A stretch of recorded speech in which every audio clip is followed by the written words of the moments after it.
27 मार्च 2024 को AIBE 18 का result घोषित किया गया था। जैसा कि आप सब जानते ही हैं कि जो अभ्यर्थी पास हो जाते हैं वो लोग बहुत खुश हो जाते हैं। उसमें से मैं भी एक शामिल हूं, क्योंकि आप स्क्रीन पे देख सकते हैं मेरा भी रिजल्ट आ चुका है और इसमें मैं पास हूं। और एक वीडियो मैंने बनाया था जिसमें मैं कहा था कि जब AIBE 18 का रिजल्ट घोषित होगा तो मैं आप सभी को बताऊंगा कि मैं भी पास हुआ कि फेल हुआ। तो आप देख सकते हैं मैं पास हो चुका हूं। लेकिन जो कैंडिडेट एग्जाम में फेल हो चुके हैं AIBE 18 का, तो क्या दोबारा से वो पास हो सकते हैं? अभी भी मौका है, क्या ऐसा अवसर है? तो मैं इस वीडियो में आप सभी को बताने वाला हूं कि वो दोबारा से कैसे पास हो सकते हैं। दोस्तों, मैं हूं कुमार प्रदीप, आप लोग का बहुत बहुत स्वागत है मेरे इस चैनल पे। दोस्तों, अगर चैनल पर नए हैं तो लाइक कमेंट शेयर जरूर करें और सब्सक्राइब करना न भूलें। दोस्तों, पास होने की खुशी थोड़ी सी तो रहती ही है, ऐसा नहीं है कि पास होने के बाद भी मायूस रहेगा आदमी। जब मैं पास हो गया हूं थोड़ा बहुत तो मुझे भी खुशी हो रही है कि अच्छी बात है मैं पास हो गया। दोस्तों, हम लोग स्टेप बाय स्टेप बात करेंगे कि अगर कोई अभ्यर्थी फेल हुआ है तो कैसे और कहां से किस तरह से पास दोबारा हो सकता है, क्या उसके पास अभी मौका है। तो इस वीडियो में पूरा एक एक लेयर हटा हटा बात करेंगे। दोस्तों, सबसे पहले आप जानिए कि जो AIBE 18 नहीं 17 का एग्जाम हुआ था तो उसमें साफ तौर पर जो भी बच्चे थे उनको पता था कि जो जनरल और OBC में है उनको 40% लाना है तो पास हो जाते थे, और जो SC ST में थे उनको क्या था कि 35% लाना था वो पास हो जाते थे। लेकिन इस बार जैसे ही AIBE 18 का रिजल्ट घोषित भी नहीं हुआ था, एग्जाम जैसे चालू हुआ तो सबके पास एक नोटिफिकेशन आया था कि इस बार कट ऑफ क्या है कि 40% SC ST के लिए लाना होगा, और OBC जनरल में जो लोग हैं कैंडिडेट उनके लिए 45% कट ऑफ है, यानी पासिंग मार्क इतना लाना ही होगा। और इसमें फेल और पास ही दिखाता है।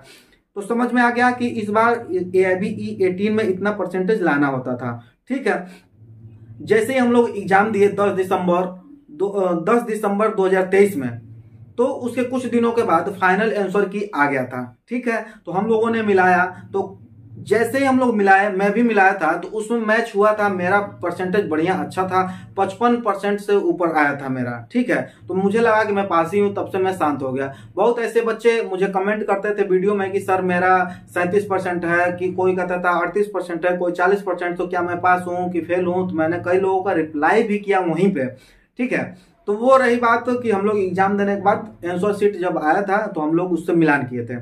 अब क्या हुआ कि जो 27 मार्च 2024 में जो अपना रिजल्ट आया है, इससे पहले 3 या 4 दिन पहले ही फाइनल आंसर की आया था। जैसा कि आप सब लोगों ने डाउनलोड किया होगा, देखा होगा, मैंने इस पे भी वीडियो बनाया था। दोस्तों, उसमें मैंने भी मैच किया। उसमें क्या हुआ था कि 7 क्वेश्चन ऐसे थे जो विड्रॉल कर दिया गया था, यानी खत्म कर दिया गया था। BCI की तरफ से लगा था कि ये क्वेश्चन ही गलत दे दिया गया है, और जो स्टूडेंट इसका विरोध किए थे कि हम लोग गाइड भी लेके गए थे एग्जाम देने के लिए, उसमें से भी मैच नहीं कर रहा था। ठीक है, नकल करने के बाद भी उनको लगता था कि ये क्वेश्चन ही गलत है, आया ही नहीं है कहीं से। तो 7 क्वेश्चन BCI की तरफ से विड्रॉल कर दिया गया, यानी खत्म कर दिया गया। ध्यान से समझने की कोशिश करिएगा। जब 7 क्वेश्चन खत्म कर दिया गया तो यहां पे कितना क्वेश्चन बचता है? 93।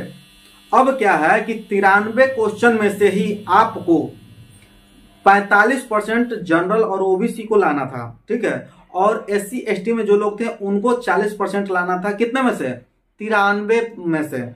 93 क्वेश्चन थे, 93 नंबर का, उसी में से ही आपको अब 45% और 40% लाना था। समझ में आ गया? तो बहुत ऐसे स्टूडेंट हैं जिनका इस बार फेल हो गए। पिछली बार जो आंसर किया आया था उसमें पास थे और इसमें फेल हो गए, यानी ज्यादा से ज्यादा 1 नंबर या 2 नंबर के आसपास में ही वो लोग फेल हो चुके हैं। मिलाए ही होंगे, ऐसा तो नहीं है। और वो परेशान हो गए हैं, क्यों? क्योंकि 93 नंबर में ही उनको अब 40% और 45% मैच कराना था। तो अगर जिनको ये लगता है कि 1 नंबर या 2 नंबर से मेरा रिजल्ट सही नहीं आया है, मैं फेल हो चुका हूं, तो परेशान मत होइए। मैं आप सभी को बता देता हूं एक ऐसा रास्ता जिसके वजह से आप पास हो सकते हैं, अभी भी आपके पास मौका है। वो एक ही रास्ता है कि आप रीचेक इन के लिए अप्लाई करिए। अगर आपको लगता है कि आप पास हैं, 1 या 2 नंबर से फेल हो रहे हैं, तो राउंड फिगर में BCI की तरफ से पास करना आपको होगा, आपको पास करना ही पड़ेगा। बीसीआई की तरफ से, ठीक है। तो इसके लिए आप क्या करिए कि मेरे दिए गए नंबर पे जो अभी स्क्रीन पे चल रहा है, दिख रहा है आपको, इस पे आप ईमेल कर सकते हैं, फोन कर सकते हैं कि मेरे साथ ये प्रॉब्लम है, मैंने अच्छे से एग्जाम दिया था, 1 नंबर या 2 नंबर की वजह से मैं पास नहीं हूं। रीचेक इन के लिए अप्लाई कर सकते हैं। बीसीआई की तरफ से जल्द ही 2-4-5 दिन में ऑप्शन आ जाएगा, अलाउ कर दिया जाएगा कि आप लोग रीचेक इन के लिए अप्लाई कर सकते हैं। इस तरह से आप पास हो सकते हैं। दोस्तों, पास मैं भी हूं, मुझे खुशी हो रही है, लेकिन जो लोग फेल हुए हैं मैं समझ सकता हूं उनका दुख क्या होता है।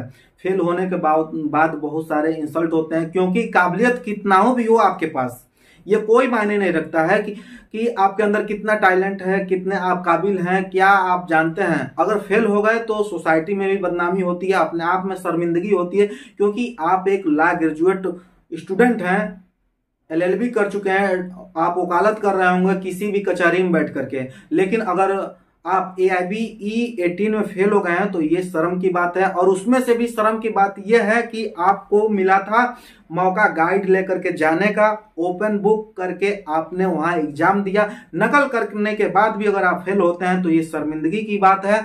बट मैं आपसे यही गुजारिश करूंगा कि आप दोबारा से पास होने के लिए, रीचेक इन के लिए अप्लाई करिए। कुछ पैसे लगेंगे, अप्लाई कर देंगे तो हो सकता है आप दोबारा से पास भी हो जाएं। दोस्तों, ये वीडियो आप लोगों को कैसा लगा कमेंट करके मुझे कमेंट बॉक्स में बताइए। आप लोग का बहुत बहुत धन्यवाद है वीडियो देखने, जानने, सुनने के लिए। हम लोग मिलते हैं एक नए वीडियो में एक नए टॉपिक के साथ। तब तक के लिए जय हिंद, वंदे मातरम।